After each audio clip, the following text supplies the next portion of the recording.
Hola amigos, quiero darles la bienvenida de nuevo a otro episodio del podcast Al Pastor. Estoy realmente agradecido de que se estén uniendo a mí nuevamente mientras continuamos nuestro viaje a través de estas ricas, convincentes y profundamente reconfortantes palabras de Primero Juan. Hoy, nuestro objetivo es cubrir los versículos 5 al 10. Eso significa que quiero repasar todo el capítulo. Y luego, por supuesto, en el próximo episodio pasaremos al capítulo 2. Antes de entrar en materia, quiero dar una breve visión general de algunas cosas que he estado haciendo. Este episodio está siendo traducido y doblado en un par de idiomas diferentes. Está siendo doblado y traducido al español y al portugués. Así que para aquellos de ustedes que están escuchando en cualquiera de esos idiomas, también quiero agradecerles por unirse a mí. Ahora también quiero hacer un breve resumen del último episodio porque revisamos los primeros 4 versículos de Primero Juan. Y quiero que recordemos que Juan nos invitó a la comunión, una comunión con Dios y entre nosotros. Y el concepto bíblico detrás de esta comunión es una palabra llamada koinonía. En griego, se translitera en nuestro idioma como comunión. Y eso simplemente significa que tenemos una relación, una comunión que va más allá de una amistad normal. Hay un aspecto espiritual que está involucrado. Así que quiero que pienses en tu relación primero y ante todo con Dios. Esa debería ser una de las relaciones más cercanas que tengas. A menudo usamos términos en el cristianismo o frases que dicen que necesitas una relación personal con Dios. Esa relación debería ser vital y vibrante y debería ser íntima. Él debería ser uno de tus mejores amigos mientras caminas con el Señor. Y así, esta idea también se extiende a los demás, aquellos que están en la familia o en el cuerpo de Cristo.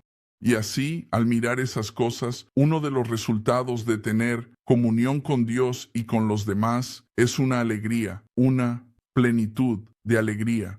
Y no estábamos hablando de una emoción basada en circunstancias, basada en algo que te esté sucediendo.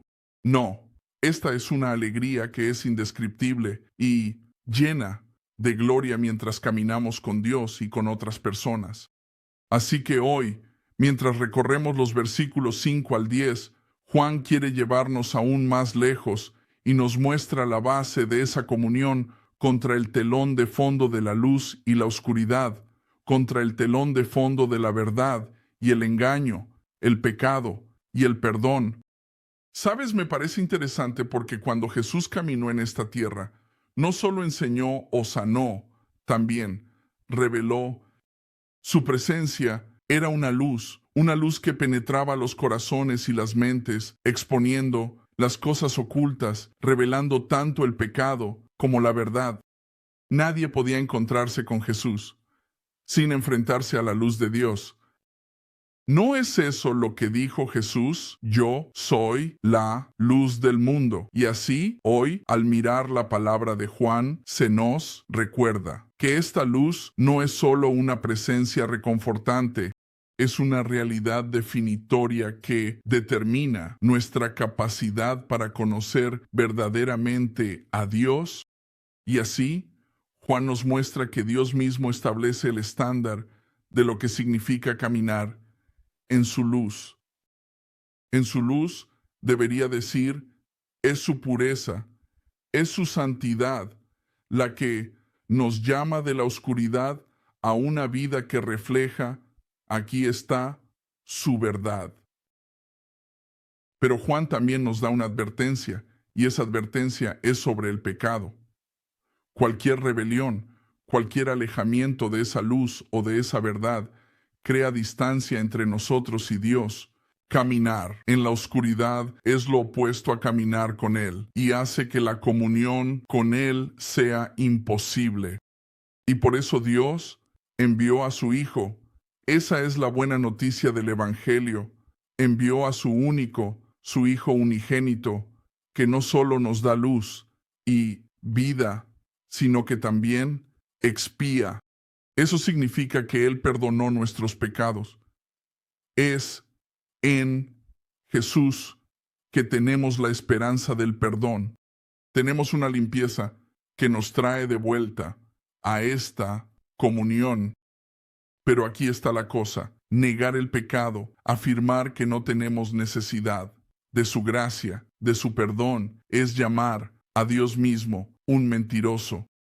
Esta negación no solo es peligrosa, es la esencia misma, es el núcleo, el elemento definitorio de lo que es el pecado.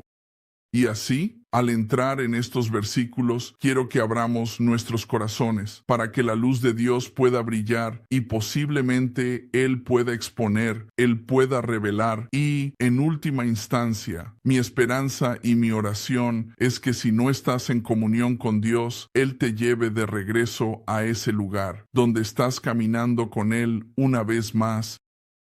Bien, entremos directamente en el versículo número 5, donde Juan nos revela una de las verdades más profundas sobre la naturaleza misma de Dios. Quiero que escuches lo que escribe en el versículo número 5.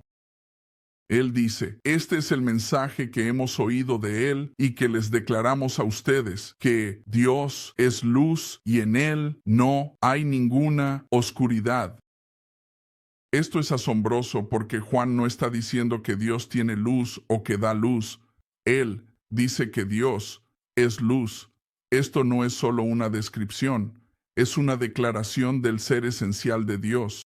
La luz, en su esencia, representa todo lo que es bueno, puro, santo y confiable. ¿Sabías que Dios es absolutamente confiable? El lenguaje que la Biblia utiliza para hablar sobre la confiabilidad de Dios es su fidelidad. Y así, la luz de Dios nos permite ver, crecer y prosperar. Ahora, piensa en esto: la luz revela la belleza de las cosas que nos rodean, proporciona seguridad, ayuda a que las cosas florezcan y crezcan. Y así como la luz brilla y revela, así es la naturaleza misma de Dios: brillar, revelar su verdad y pureza. Esto significa que Dios es perfectamente santo, sin rastro de pecado o corrupción. No hay oscuridad en Dios, no hay sombra, no hay ni un atisbo en la santidad y en la pureza de Dios. ¿No es eso lo que se reflejó en la vida de Jesús aquí en la tierra? Él es el Cordero sin pecado, sin mancha, crucificado por pecados que nunca cometió, ni un solo pecado cometió Jesús mientras caminaba en esta tierra. Él es la luz del mundo. La luz brilló en la oscuridad, y la oscuridad no la comprendió. ¿Sabes? La oscuridad es la representación de todo lo que es pecaminoso y todo lo que es malvado, y está completamente ausente de Dios. Dios es infinito en su pureza, es inescrutable en su majestad. Sin embargo, desea ser conocido, y en su luz se ha revelado a nosotros.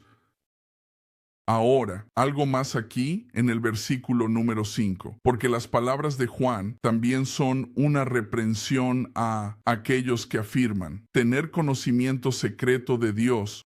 Estos herejes que hablan como si tuvieran acceso a algunas verdades ocultas en un rincón trasero mientras viven en oscuridad moral. Eso simplemente no tiene sentido, ¿verdad? Porque el verdadero Dios no tiene parte en el secreto o las sombras. ¿Sabes? Me recuerda cuando Jesús fue crucificado y cuando los fariseos y el sumo sacerdote lo llevaron antes de que fuera golpeado, ensangrentado y magullado. Dijeron: cuéntanos sobre tu enseñanza. Y Jesús dijo: no he enseñado nada en secreto. Todo lo que he dicho ha sido en público. Él dice: enseñé en los atrios de su templo, enseñé en sus sinagogas. Y así, Juan está reiterando que Dios no tiene parte en el secreto o las sombras. Y debido a que Él es luz, su luz es difusiva. brillando con perfecta claridad. Y así, cualquier afirmación de conocer a Dios, cualquier afirmación de comunión con Él mientras se vive indiferente a la verdad moral es una absoluta decepción. Y por cierto, ¿qué es la verdad? ¿No es eso lo que preguntó Pilato? Pilato dijo, ¿qué es la verdad? Jesús dijo en Juan 17, Él dijo, tu palabra es verdad. Y así hay mucha conversación hoy sobre qué es verdadero y qué no lo es. Puedo decirte, francamente, que la verdad se encuentra aquí, no solo en la persona de Jesucristo, sino también a través de su palabra revelada. Así que conocer a Dios es ser transformado por su luz, una luz que expone, una luz que purifica y una luz que nos guía fuera de la oscuridad. Como cristianos, como creyentes, debemos amar la luz, debemos abrazar la luz. Y así, mientras continuamos, quiero que mantengamos esta imagen en nuestras mentes sobre la luz, sobre la santidad de Dios, sobre la pureza de Dios, porque Dios no solo es la fuente de luz, Él es la luz misma y es en su presencia donde ninguna oscuridad puede permanecer. Así que pasemos ahora al versículo número 6. Y aquí es donde Juan comienza a abordar una afirmación falsa y peligrosa que había infiltrado la iglesia. Leamos en el versículo número 6. Él dice, si decimos que tenemos comunión con Él y caminamos en la oscuridad, mentimos y no practicamos la verdad. Juan es muy claro y no se disculpa aquí. En otras palabras, está diciendo que si estamos en comunión con Dios, afirmar que estamos caminando en su luz, pero aún viviendo en la oscuridad, es en su esencia hipocresía. Y sabes, esa palabra hipocresía se usa mucho hoy en día. Muchas personas dicen, bueno, ya sabes, hay muchos hipócritas en la iglesia. Y mi respuesta es, bueno, ¿por qué no entras si simplemente añadimos otro hipócrita a la iglesia, verdad?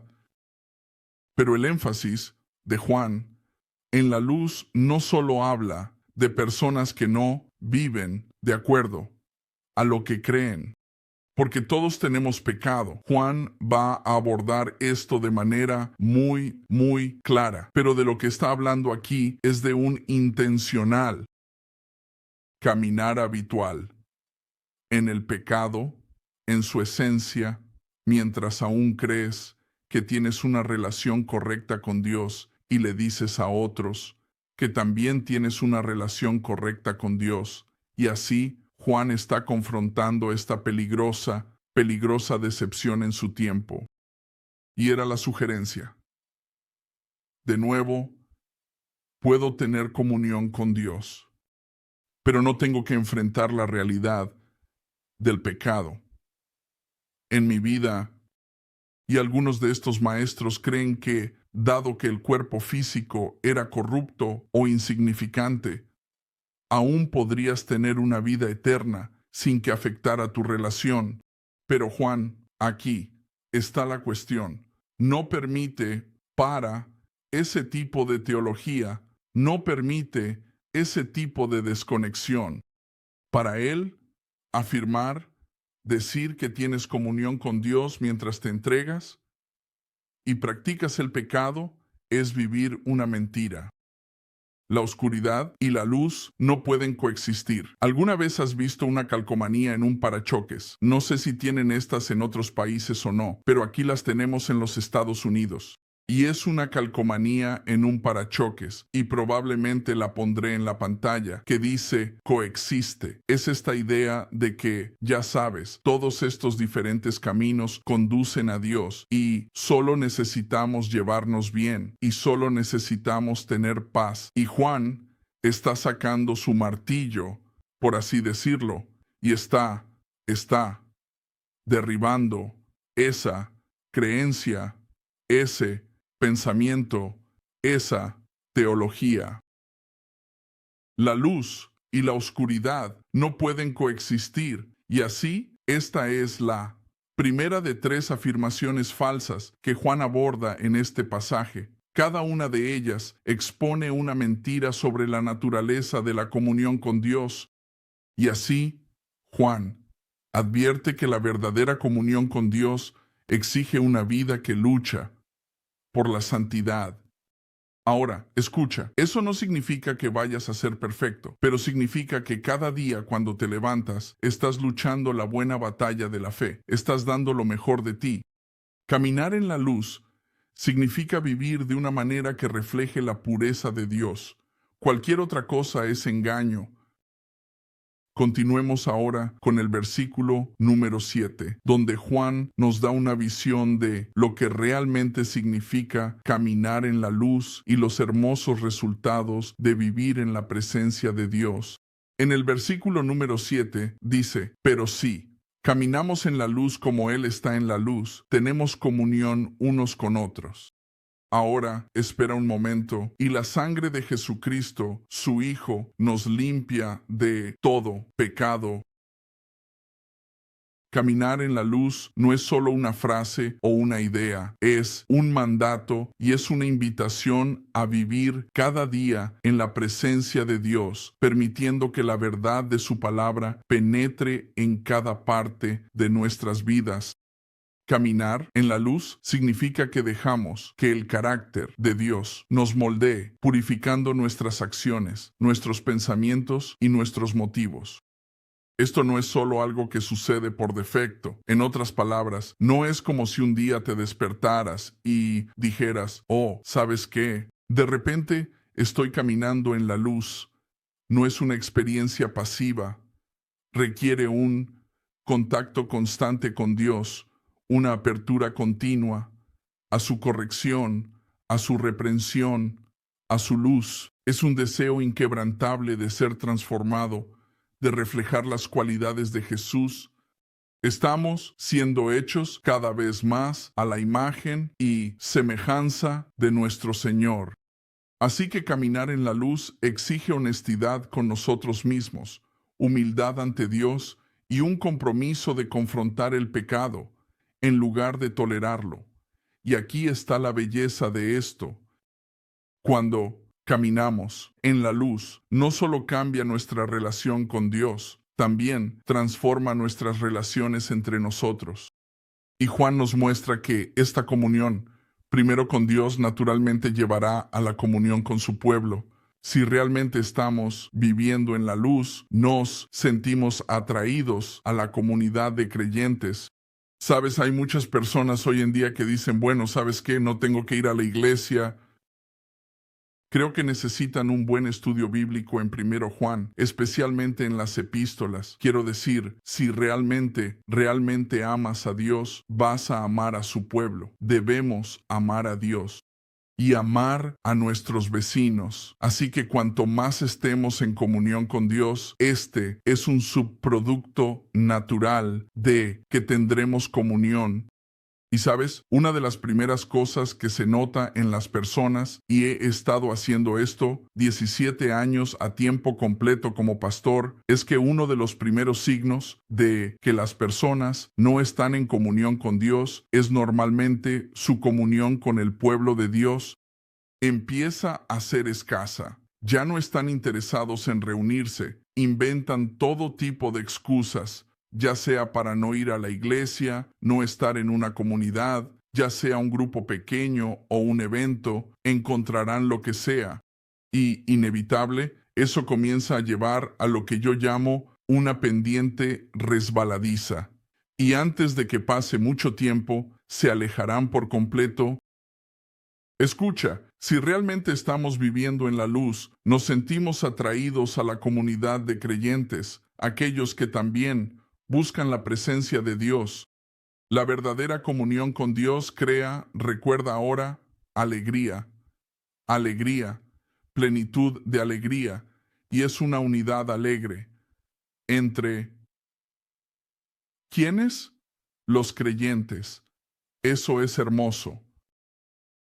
Ahora, Juan también contrasta esta idea de caminar en la luz y hacer estas afirmaciones con el aislamiento de los falsos maestros. aquellos que afirman tener una relación privada especial con Dios, pero se alejan de la comunidad.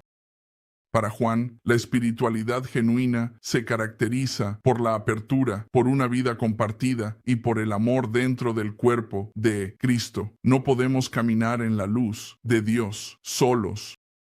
Y aquí está la increíble promesa. A medida que caminamos en la luz, la Biblia dice que la sangre de Jesucristo, su Hijo, nos limpia de todo pecado. Y esto no es solo una limpieza única, es una limpieza purificadora continua y constante que proviene del sacrificio de Jesucristo. Juan usa la palabra, es el plural, limpia aquí, lo que significa no solo perdón, sino también una purificación completa. Ahora, en el Antiguo Testamento, la sangre de un animal sacrificial cubría simbólicamente los pecados, y eso fue una anticipación del futuro, del sacrificio perfecto. Pero, ahora, ¿recuerdas lo que te dije antes? Jesús, el verdadero Cordero de Dios, el Cordero sin pecado y sin mancha que quita los pecados del mundo. Nuestros pecados no solo están cubiertos, están removidos. La sangre de Jesús nos purifica completamente, borrando el pecado y abriendo un camino para que permanezcamos en comunión con Dios. Y así, incluso como creyentes, sabemos que aún no hemos llegado, sabemos que no somos perfectos, aún tropezamos, aún caemos, pero Juan nos asegura que, gracias al sacrificio de Jesús, tenemos un camino de regreso. Siento que voy a predicar aquí en un segundo. No tengo a nadie aquí que me dé un amén. Por eso, pero tenemos un camino de regreso. ¿Y sabes cómo regresamos? Es a través de la sangre de Jesús. Cuando pecamos, Dios ya ha hecho provisión a través de su Hijo y por su sangre. Podemos confesar, recibir perdón y continuar caminando en la luz con nuestra comunión con Dios y con los demás, sin obstáculos. Es una cosa hermosa tener tus pecados bajo la sangre de Jesús. Y es en este versículo que Juan nos recuerda que la vida de Dios, la vida a la que Dios nos ha llamado, no es nuevamente un viaje solitario, es un caminar compartido en la luz, un viaje juntos en pureza y perdón centrado en el poder purificador y vivificante del sacrificio de Jesús. Debemos continuar. Versículo número 8. La Biblia dice que si decimos que no tenemos pecado, nos engañamos a nosotros mismos y la verdad no está en nosotros. Vaya. Aquí Juan confronta nuevamente la enseñanza peligrosa que había comenzado a infiltrarse en la iglesia. La idea de que es posible que una persona no tenga pecado. Ahora, esta afirmación, probablemente promovida por ciertos falsos maestros, disminuyó la seriedad del pecado y, en consecuencia, la necesidad del sacrificio del Hijo de Dios. Algunos de estos maestros pueden haber creído incluso que, dado que Jesús murió por el pecado ya no es una realidad para los creyentes, o que lo que hacemos en nuestro cuerpo no tiene impacto en el espíritu.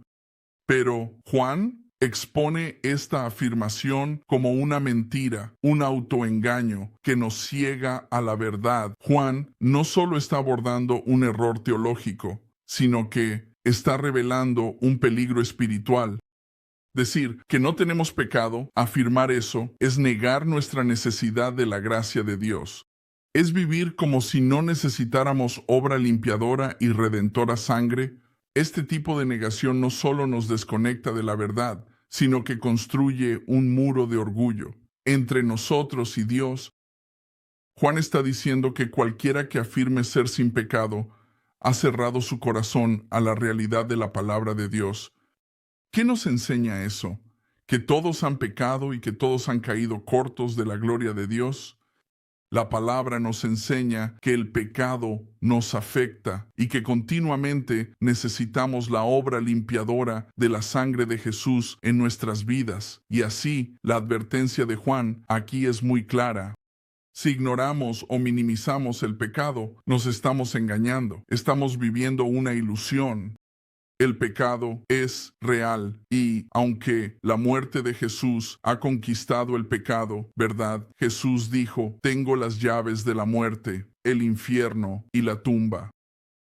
A pesar de que ha conquistado el pecado, la influencia del pecado y la presencia del pecado en nuestras vidas sigue siendo algo que debemos confrontar y que debemos controlar. La belleza del Evangelio no es que seamos sin pecado, sino que nosotros, en nuestro pecado, tenemos un Salvador. Afirmar la ausencia de pecado es rechazar esa verdad, vivir en una mentira, negar la gracia transformadora continua que Dios nos ofrece a través de su Hijo. Y así, las palabras de Juan aquí realmente nos llaman a la humildad, a reconocer nuestra necesidad continua del perdón de Dios. Y solo al admitir nuestro pecado, nuestra fragilidad, podemos verdaderamente experimentar la luz de Cristo brillando en la oscuridad. Y así, quiero que recordemos que la verdad de la que habla Juan aquí no es solo una doctrina, es la palabra viva, Jesús mismo, quien nos invita a caminar en la luz, plenamente conscientes de nuestra necesidad y completamente dependientes de su gracia. Ahora hemos llegado al versículo número 9, donde Juan revela un camino hacia el verdadero perdón, y realmente este es el corazón de la misericordia de Dios. Leamos. Él dice, si confesamos nuestros pecados, Él es fiel y justo para perdonarnos nuestros pecados y limpiarnos de toda injusticia. Aquí Juan presenta una verdad increíble sobre nuestra relación con Dios. Ser su pueblo no significa negar nuestros pecados, significa confesar nuestro pecado. La confesión no es una carga, es un regalo que Dios nos ha dado, una forma que Dios ha provisto para restaurar y renovar nuestra comunión con Él. Confesar es estar de acuerdo con Dios, reconocer humildemente que nuestras acciones, nuestros pensamientos han fallado a su santidad. ¿Y cómo conocemos su santidad? Viene a través de su palabra. Así que confesar es decir, Señor Dios, estoy de acuerdo en que según tu palabra, lo que he hecho es pecado y que es detestable para ti. Así que Señor, ahora vengo y me arrepiento. ¿Me perdonarás? Y no es un ¿me perdonarás? Como si Él no lo hiciera, porque sí lo hace. Él es fiel y justo para perdonarnos en nuestros pecados. Juan es claro, la confesión es esencial para una vida de comunión continua con Dios. No es solo un deber, sino una forma de despejar el camino para una comunión más profunda. Pasemos ahora al versículo número 10. Él dice que si decimos que no hemos pecado, lo hacemos un mentiroso, y su palabra no está en nosotros.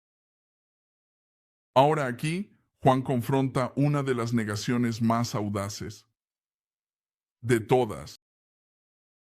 Esta es la afirmación de la ausencia de pecado.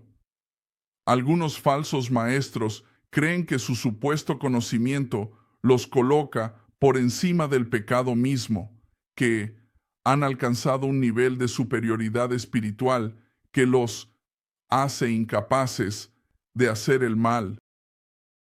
Pero, al igual que ha estado haciendo Juan, no se contiene en sus palabras aquí. Esto no es solo una mentira, es un ataque directo a Dios mismo. Decir y afirmar la ausencia de pecado es llamar a Dios mentiroso, porque la palabra de Dios testifica una y otra vez que todos hemos pecado y estamos destituidos de la gloria de Dios.